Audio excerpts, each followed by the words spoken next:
vamos de una vez, David. Y esta palabra tiene algo muy especial. Y como les decía el viernes, voy a recrear como la escena de un crimen.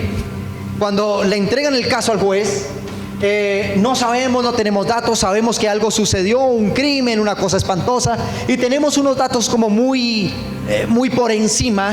Y el juez lo que hace es tomar esos datos e ir reconstruyendo pedazo por pedazo para llegar al fin del propósito por el que fue asignado, que es encontrar la razón de ser del crimen. Esta palabra, cuando Dios me la revelaba, yo decía: Señor, ¿y cómo voy a armar esto? Semejante cantidad de retazos, ¿cómo lo voy a armar? Pero el Espíritu Santo de Dios, a través de la revelación, va a permitir que se descifre hoy lo que el Señor quiere hablar para nosotros. ¿Cuántos dicen amén? Acompáñeme por favor al libro de Samuel, primer libro de Samuel, capítulo 3, versículo 1. Primer libro de Samuel, capítulo 3, verso 1, la palabra del Señor dice: el joven Samuel ministraba a Jehová en presencia de Elí, y la palabra de Jehová escaseaba en aquellos días, no había visión con frecuencia. Vamos a repetirlo, y si tienes Biblia, ayúdame a leerlo, por favor. Dice la palabra: el joven Samuel ministraba a Jehová en presencia de Elí, y la palabra de Jehová escaseaba en aquellos días, no había visión con frecuencia. ¿Qué escaseaba en ese entonces? Diga conmigo: la palabra. Wow. ¿Y qué más había? Dice: y no había visión. Cuando se habla de la palabra visión en la Biblia, estamos hablando de la visión profética, del mover y la unción profética que Dios se había enviado sobre su pueblo. En tiempos de un hombre llamado Samuel, que vamos a descifrar quién es este hombre Samuel, que por ahora el único dato que nos bota es que es un joven. El joven Samuel ministraba, diga conmigo, ministraba el corazón o la presencia de Jehová, y la palabra escaseaba en esos días. Cuando nació un muchacho, un hombre llamado Samuel, cuando nació este niño, la palabra nos registra que había una escasez aguda de palabra profética sobre Israel. Pero la revelación del Espíritu me llevó a buscar las posibles causas, el por qué había menguado la palabra y el mover profético sobre Israel. En primera de Samuel, capítulo 1, verso 1 al 4, la palabra de Dios dice: un varón de Ramataim de Sofín, del monte de Efraín, que se llamaba Elcana, hijo de Jeroam, hijo de Eliú, hijo de Toú, hijo de Suf, efrateo, y tenía él 2 mujeres. ¿Cuántas mujeres? Bueno, en ese entonces se da la poligamia, no era pecado delante de Dios, hoy sí, así que el nombre de una era Ana y el de la otra Penina. Penina tenía hijos, mas Ana no los tenía. Y todos los años aquel varón subía de su ciudad para adorar y para ofrecer sacrificios a Jehová de los ejércitos en Silo, donde estaban los hijos de Elí, Ofni y Finés, sacerdote de Jehová. Y cuando llegaba el día en que Elcana ofrecía sacrificio, daba a Penina su mujer y a todos sus hijos y a todas sus hijas, a cada uno su parte. Descifremos algo. Tenemos un dato: nació un joven Samuel, pero escaseaban 2 cosas. Diga conmigo: escaseaba la palabra. Dígalo fuerte: escaseaba la palabra y escaseaba la unción profética. Pero dice la palabra que había, número 1, un templo, un lugar físico donde se ofrecían sacrificios. Habían sacrificios en ese templo y había sacerdocio en ese templo. ¿Por qué dice que escaseaba la palabra si contaban con todo lo necesario para Dios estar ahí en medio de ellos? Una iglesia, un pastor, una ofrenda de alabanza, una ofrenda de adoración, ofrendas en dinero, ofrendas en tiempo, lo había todo.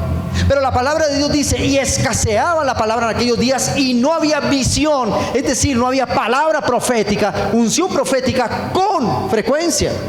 Pero ¿qué es lo que está pasando aquí? Si había un templo, diga conmigo, había un templo, había sacerdote y había sacrificios y por supuesto gente para estar en la iglesia, ¿por qué el Espíritu de Dios no estaba ahí en ese lugar? Dios estaba lejos de ese lugar. Entonces encontramos una primera parte. Encontramos una escena del crimen, alegóricamente hablando. Encontramos una iglesia, un sacerdote, sacrificios y un pueblo. Pero nos habla de un joven que ministraba el corazón de Dios en medio de un lugar donde no había palabra y que la unción profética se había menguado. ¿Qué pudo provocar, amada iglesia? Y lo vamos a descifrar como el buen fiscal. Vamos a descifrar qué pasó, qué detuvo el Espíritu Santo, qué detuvo la gloria de Dios sobre ese lugar, qué detuvo el mover profético, qué detuvo la presencia y la palabra en ese lugar. En Primera de Samuel, capítulo 2, versículo 12, vamos a estar ahí entre esos capítulos 1, 2 y 3 del primer libro de Samuel. Y a continuación vamos a leer Primera de Samuel, capítulo 2, verso 12 en adelante. Bueno, voy a leer primero el 12, dice la palabra del Señor.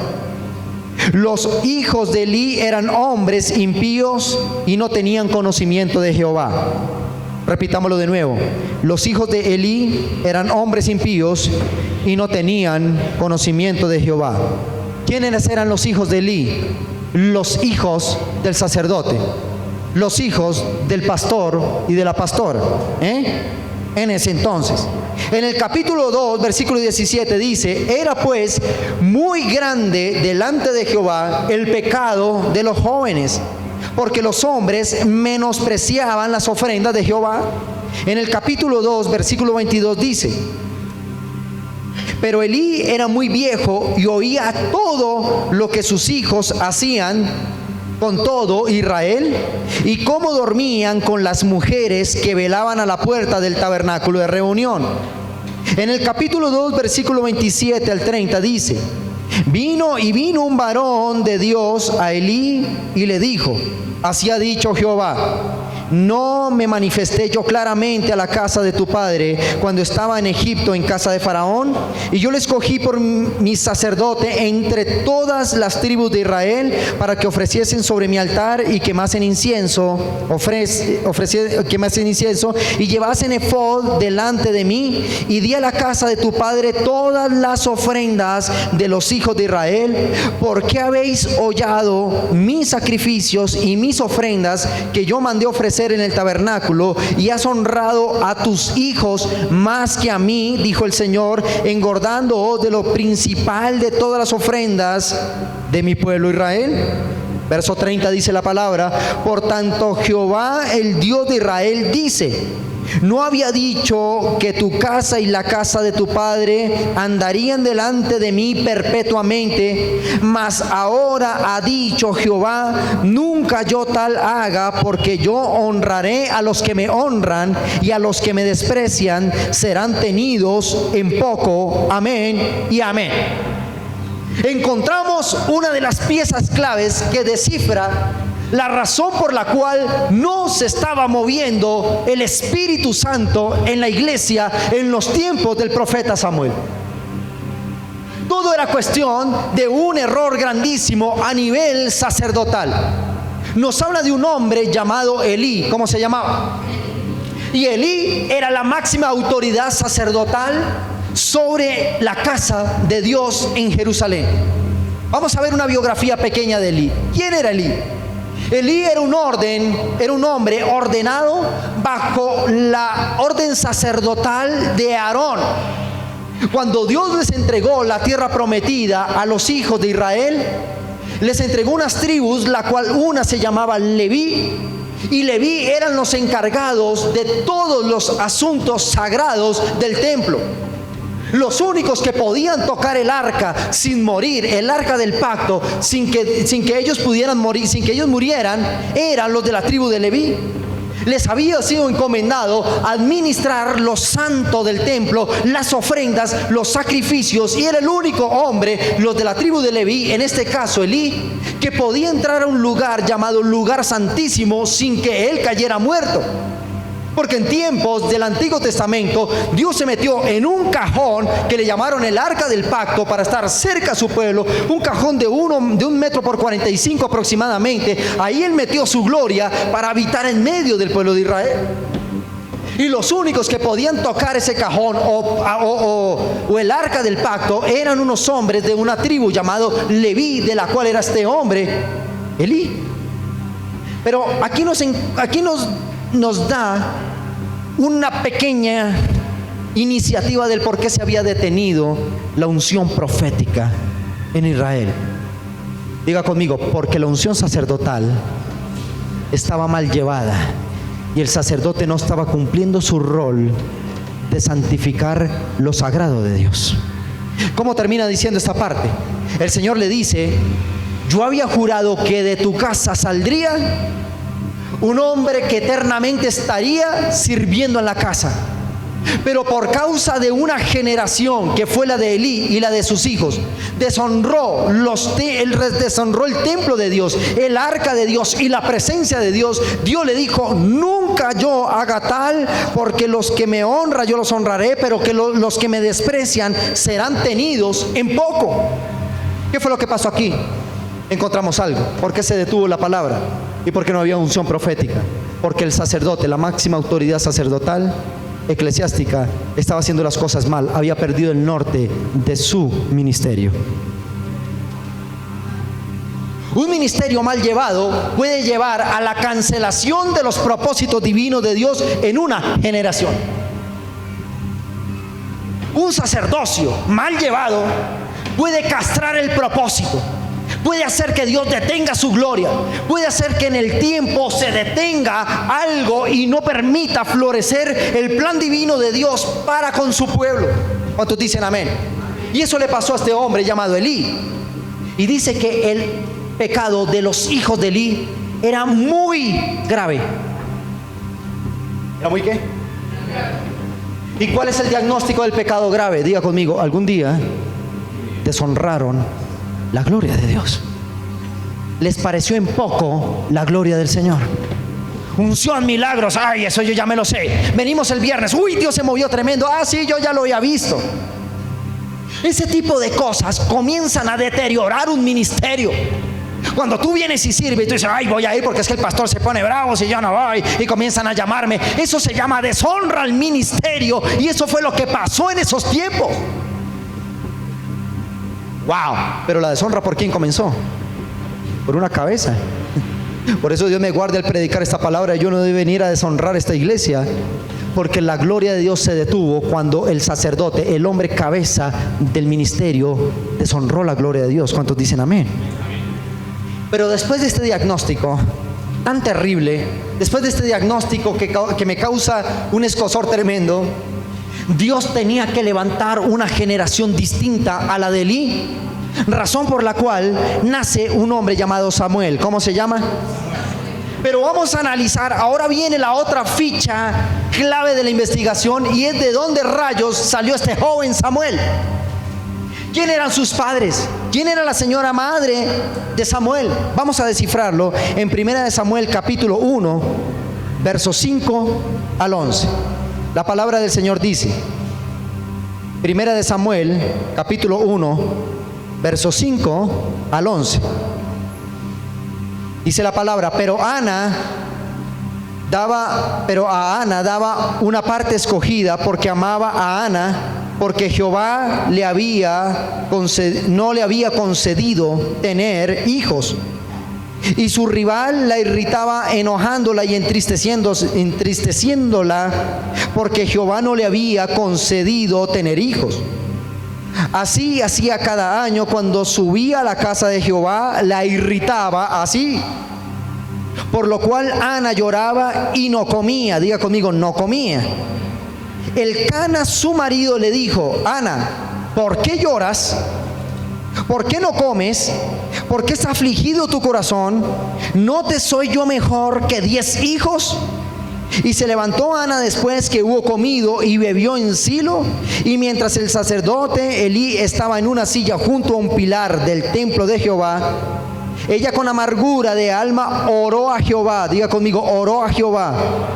y lloró abundantemente e hizo voto diciendo: Jehová, Dios de los ejércitos, si te dignares mirar a la aflicción de tu sierva y te acordares de mí, y no te olvidares de tu sierva, sino que dieres a tu sierva un hijo varón, y yo lo dedicaré a Jehová todos los días de su vida, y no pasará navaja sobre su cabeza. Amén y amén. Segunda parte de la escena. Encontramos una mujer que escaseaba en ese día. Diga conmigo, la palabra y la unción profética. ¿Por causa de quién? Diga conmigo, por causa de un sacerdocio mal llevado. Me voy a detener aquí un momentico para explicarle algo.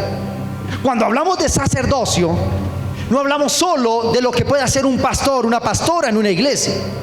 No es lo que puede hacer solo una autoridad eclesiástica. El pastor le responde a Dios por las ovejas que le ha entregado, por el rebaño o la generación que le ha entregado. Pero cuando hablamos de sacerdocio, es un liderazgo que se aplica en todas las esferas de su vida. El verdadero sacerdocio es el que se ejerce en la casa como padre y como madre. ¿Qué tipo de sacerdocio estamos aplicando en nuestros tiempos, en nuestra casa? ¿Cómo hemos sido como padres? ¿Cómo hemos sido como madres? ¿Cómo hemos sido como profesionales, como estudiantes, como pastores, como empresarios? Tú tienes un sacerdocio en desarrollo. ¿Cuántos dicen amén? Y entonces la consecuencia de un mal sacerdocio, que no solo implica asuntos eclesiásticos, sino toda clase de liderazgo y asignación divina sobre la tierra, Dios no va a pedir cuentas por ese sacerdocio. Lo que pasó en tiempos de Israel es que a un sacerdote le pareció fácil deshonrar la gloria de Dios. Le pareció fácil acostumbrarse a la presencia de Dios. Nos pasa a los que llevamos muchos años en la vida cristiana, y lo digo porque desde los 5 años conozco a Cristo en mi corazón. Y cualquiera diría, ¿qué cantidad de años? 30 años, 30 y algo de años sirviéndole al Señor, porque desde que le entregué mi vida al Señor he estado tan enamorado de Él. Pero en algún momento he ejercido malos sacerdocios, malas decisiones en mi vida.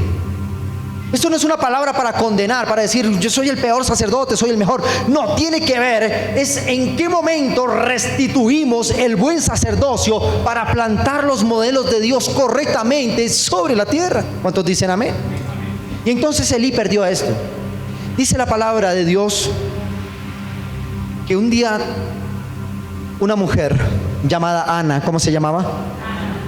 Que iba a la iglesia, escúchame bien, ofrecía sacrificios y conocía al sacerdote Elí. Esa mujer no podía tener hijos. Yo quiero saber, yo creo que usted de pronto me ayude con esto porque tengo una pequeña confusión. Aparentemente en este caso su hijo Samuel no estaba dentro de los planes de Dios por ningún lado. No veo lo que Dios le dijo a Jeremías cuando le dice: no me digas que no puedes, porque antes que te concibiese tu madre en el vientre, yo te conocí y te santifiqué y te di por profeta a las naciones. En este caso, la única escena era una mujer estéril que vivía llorando porque no podía tener hijos, y número 3, ya ni comía porque su aflicción la llevaba a tal desespero. Pero esta mujer un día dijo: aquí tiene que haber algo. El Dios de nuestros antepasados, el Dios de Israel, tiene que cambiar esta historia. Este letargo, este apagamiento de la unción, tiene que cambiarlo. Y esa mujer, dice la palabra de Dios, que subió al templo y comenzó a orar. Y le hizo un voto. Diga conmigo, hizo un voto. Y aquí me quiero detener en el poder del voto. Diga conmigo, el poder de un voto. Dígalo fuerte, el poder de un voto. Dígale al que está a su lado: hoy conoceremos el poder de un voto. Wow. Y esta mujer hizo un voto. ¿Qué es un voto? Un negocio con Dios. Ella le dice: no puedo tener hijos. Si tú miraras y vieras mi aflicción y me dieras un hijo, yo te prometo que ese hijo lo pongo al servicio de la iglesia todos los días de su vida, y no pasaré navaja por su cabeza, porque a los que no se les pasaba navaja por la cabeza se les llamaba nazareos, santificados desde el nacimiento. Y dice que esta mujer, y mira lo que pasó cuando ella hace el voto. Aquí vamos a encontrar varias cosas. Número 1, dice la palabra del Señor que su marido la vio llorando. Y entonces esto nos da un diagnóstico, escúcheme bien esto es lo que le voy a decir, nos da el diagnóstico del